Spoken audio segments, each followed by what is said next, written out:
অনুমান করে থাকে যে যদি পেটে ব্যথা বেশি পরিমাণে করে থাকে, মানে পেটের তলপেটে যদি বেশি ব্যথা হয়ে থাকে সেক্ষেত্রে কিন্তু তার ক্ষেত্রে ছেলে সন্তান হওয়ার লক্ষণ।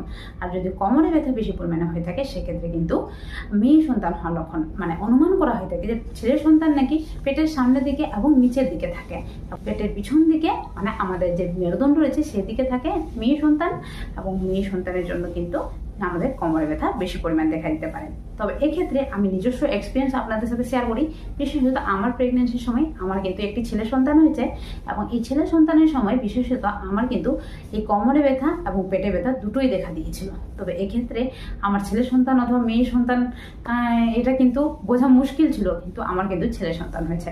তো অবশ্যই প্রেগনেন্সির সময় কিন্তু এই কোমরে ব্যথা এবং পেটে ব্যথা কিন্তু একটি কমন বিষয়। তবে বিশেষত ঠিকঠাকভাবে খাওয়া দাওয়া করলে, ঠিকঠাক পরিমাণ জল খেলে এবং ঠিকঠাকভাবে হাঁটাচলা করলে এবং এছাড়াও কিন্তু ঠিকঠাকভাবে উঠা বসা করলে, ঠিকঠাকভাবে ঘুমোলে কিন্তু মানে